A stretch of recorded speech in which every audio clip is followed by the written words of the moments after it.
Salut à tous les amis, bienvenue dans ce nouveau vlog. Alors aujourd'hui j'ai un client qui est revenu pour sa mob, Pierre Nicolas. Alors je vais te le présenter, il est juste là derrière moi. Salut à toi. Hop. Salut, salut. Donc tu ne l'avais jamais vu hein, dans la précédente vidéo, mais par contre la mob, elle tu l'as déjà vue. Donc voilà, la belle petite RCX façon GTI, hein. Pierre Nicolas étant très fan de sa 205 GTI, même couleur, hein, c'est ça? C'est ça. Voilà. Précédemment dans l'autre vidéo, d'ailleurs si tu l'as pas vu, je t'invite à aller la voir, hein. Donc j'avais fait le moteur de cette machine-là. Et donc là, évolution pour la machine, puisque cette fois il y a un nouveau vario, donc un Malossi Vario Top. Une belle courroie, n'importe quoi, une belle poulie d'embrayage. C'est quoi la poulie là? RedTech. RedTech, ok, d'accord. Nouvel échappement avec un joli silencieux KRM dessus. Et en plus, pour faciliter le démarrage, alors un peu plus, hein, parce que si tu avais vu la précédente vidéo, tu avais déjà vu le système avec le lanceur. Mais cette fois, on a un vrai lanceur, voilà. C'est-à-dire que la courroie, la courroie là, putain, je vais y arriver, hein, je suis désolé, c'est lundi matin, c'est un peu compliqué. Le week-end a été difficile. Où la corde revient toute seule, hein, puisque le précédent système qu'il avait, alors qui fonctionnait relativement bien, mais bon, c'est vrai que c'est un petit peu contraignant quand même à utiliser. Tu vois, donc c'était cette poulie-là où on enroulait la corde autour et tu venais tirer directement dessus. L'inconvénient, c'est que voilà, pour des démarrages un petit peu à froid, tu es toujours obligé de tirer 2-3 fois dessus. C'est toujours un peu contraignant de réenrouler à chaque fois la courroie. Je vais y arriver, hein. J'en veux, hein, je veux mettre une courroie de ce côté-là, moi, hein, c'est... Tu veux l'accord pour tendre? Oui, donne-moi la corde pour tendre, voilà. Donc tu vois, c'était ça. Et hop, je te la montre complète. Voilà, tu vois, avec le bout de ficelle. Donc voilà, donc là on va faire le montage de tout ça. J'ai une petite modif à faire sur le système. Juste là, tu vois, donc pour le passage du câble, hein, puisque on va faire en fait simplement un U dedans pour éviter d'avoir à débrancher les câbles au cas où qu'il y ait une dépose moteur ou quoi que ce soit de fait. Et puis ensuite, eh bien, on va monter ça. On remet la machine au banc pour aller voir comment ça se présente déjà avec le nouvel échappement, surtout avec le nouvel échappement d'ailleurs. Et ensuite, du côté donc variateur et poulie, voir aussi ce qu'on peut trouver quoi. Cela pour le moment, mon Pierre Nicolas a été roulé comme ça fonctionne toujours bien. Mais voilà, il me disait que côté variation, forcément, ça a besoin d'être affiné, donc on va tâcher de faire tout ça comme il faut. Bon voilà, hein. Un petit usinage est fait, un truc tout bête, hein. Je t'ai pas filmé ça parce que bon, c'est vraiment que dalle à faire, mais en tout cas voilà, maintenant c'est fait. Donc là, je dépose l'allumage et je monte le système complet. Bon du coup voilà, ça y est, donc ça c'est monté, hein. Donc je sais plus si je l'ai dit au début de la vidéo. Encore une fois, hein, David, hein, Solex Gump, hein, qui nous sort cette pièce là, plutôt jolie, qui se monte bien, hein, voilà, tout est bien ajusté, etc. Hein, donc bon, on va encore me dire hein, que je lui fais que de la pub, hein, mais moi je le connais pas personnellement en plus, donc c'est juste, voilà, quand les pièces sont pas bonnes, je sais le dire, mais quand elles sont bonnes, faut le dire aussi. Donc là, en l'occurrence, eh bien, je le dis. Voilà, allez. Maintenant, je mets déjà la machine en route comme ça, sans courroie, histoire de voir un petit peu comment ça tourne.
Bon, je suis désolé, hein, j'ai pas trop filmé encore, il fallait qu'on avance.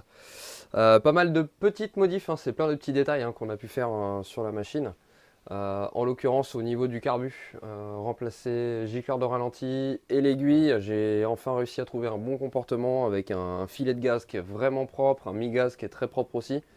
Et puis bon, bah forcément, le haut régime qui va bien avec. Donc de ce côté-là, je dirais que si tu te rappelles de l'ancienne vidéo, les entre guillemets problèmes qu'il pouvait y avoir de ce côté-là sont réglés. Et au niveau de la variation aussi, pas mal bossé. Donc on a alourdi hein, en fait comment dire, les mastotes hein, enfin les poids sur les mastotes. Et on arrive à un comportement qui est très très sympa. Donc je vais te montrer ça.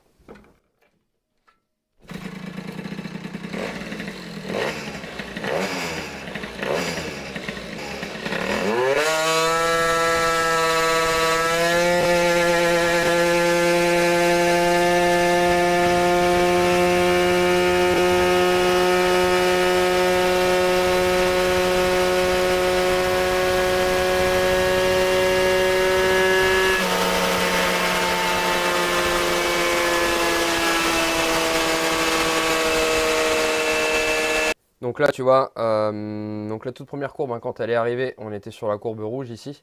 Et donc là, je suis entre la courbe verte et la orange. Voilà, donc pourquoi je te dis entre les deux, hein, parce que ça dépend un petit peu de la température du moteur et puis aussi de comment évoluent les choses dans le sens de notre travail.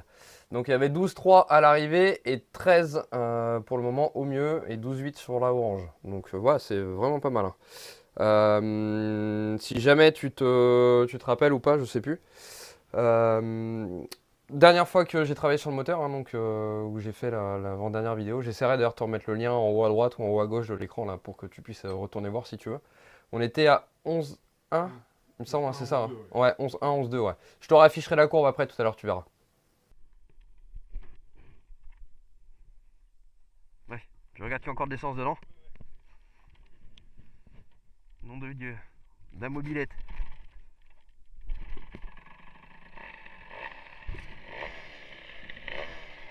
Bon bah, à bientôt, merci d'être venu.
Bon, mais voilà les amis, la machine est terminée. Alors je vais retourner te ramener vers les courbes de puissance qu'on a fait sur le banc. Et en principe, je dis bien en principe, j'ai été faire un petit tour avec la machine. C'est la première fois moi, que je l'essayais. Oula, je vais me casser la gueule. Donc, je vais te remontrer donc, les courbes de la machine telle qu'elle est là, telle qu'elle était la dernière fois. Donc voilà, donc là tu vois plusieurs courbes. Donc la courbe orange, hein, la plus basse que tu vois, c'est la dernière fois quand j'avais fini le moteur avec les anciennes pièces. Et donc là, au-dessus, tu as la courbe rouge. Donc c'est tel qu'il était tout à l'heure en arrivant. Donc maintenant, hop, je vais la supprimer, puisque maintenant on s'en fiche de celle-ci. Et donc là, selon le comportement, enfin selon la température du moteur un petit peu, hein, c'est un peu ça qui va nous influencer le comportement du moteur. Donc soit on est entre la jaune et la verte en fait, hein. Donc quand le moteur est un peu plus froid, il part un peu plus fort, on est sur la courbe verte. Quand il chauffe un petit peu plus, on est sur la courbe jaune. Donc ce qui est bien là, c'est que déjà non seulement il conserve sa puissance beaucoup plus tard, mais en plus il la maintient vachement bien, parce qu'on voit bien entre les deux courbes où le moteur est un peu plus chaud ou plus froid, on reste sur des chiffres qui sont quasiment similaires. Donc la dernière fois on était à 11,3 chevaux quand j'ai bossé sur le moteur, donc ça c'était en 2021 quand je l'ai fini. Et donc là, hein, on est entre 13 chevaux et 12,9 chevaux. Donc voilà, plutôt pas mal. Donc, je vais essayer d'éviter de me recasser la gueule. Voilà. Donc là, voilà, j'espère que la petite vidéo en embarqué que j'ai été faire avec sera assez bien pour que je te la mette dans la vidéo, sera assez propre. En tout cas, ça faisait longtemps que j'avais pas roulé sur une mob comme ça et ça m'a fait tout drôle. Je te garantis que j'ai plus l'habitude d'avoir un truc aussi léger que ça entre les pattes. Ça bouge hein, dans tous les sens, ça vit et tout, c'est excellent, faut le dire, hein. C'est drôle. Rigolo. Ah oui, c'est rigolo, ouais. C'est hyper rigolo, ouais. Et toi, du coup, t'en as pensé quoi? T'es Bah content? écoute, content, ouais. Ouais. Content, vraiment. Et à noter quand même, les gars, hein. Franchement, là, la boiserie, nickel. Oui, oui, j'aime bien ces délires. Ah bah, je pense qu'on aime tous voir ces conneries, hein. Donc, non, non, super content, elle marche vraiment super bien. On a gagné encore de la patate au démarrage. Ouais. Et puis de la longe, quoi. Surtout, franchement, Ah bah là, ouais, là, il y a l'ensemble, hein. là, Il y ça a va, l'ensemble, ouais. Et puis surtout, c'est pour ça que je t'ai revenu aussi, c'est qu'elle elle avait tendance un peu, à bas régime à être un peu entre deux. Et là, maintenant, ça Ouais, peut faire ouais, tous les elle régimes. s'engorgeait un petit peu, et là, Ouais. c'est vrai que ça répond bien. On a un filet de gaz qui est vachement propre et tout, ouais, c'est vrai que c'est cool, ouais. Donc, Et là, comme je te disais un peu plus tôt, hein, vu qu'on a gagné quand même de la pointe encore ouais, grâce au Vario, toi qui ne cherches pas ça du tout, qui préfère avoir vraiment de la gouache, oui. bah, tirer un peu plus court sur la transmission, tu montes un peu la taille de la couronne et puis tu auras une machine qui sera encore vachement plus réactive, quoi. Ouais, Je nickel. pense que Encore ça un va peu être de une boulot. bonne option, ouais. Ouais, ouais. Bah ouais, et puis voilà, c'est assez simple et facile à faire, quoi. Donc c'est cool. Bon, bah en tout cas, merci à toi d'être revenu Non, encore merci une fois. beaucoup Aurélien, avec grand plaisir, avec grand Eh plaisir. bien, super. Et puis en attendant, eh bien, merci aussi à vous tous, hein. Puis comme d'habitude, hein, n'oubliez pas, likez, partagez, abonnez-vous, laissez un petit commentaire, dites ce que vous en pensez. Enfin bref, voilà quoi, hein.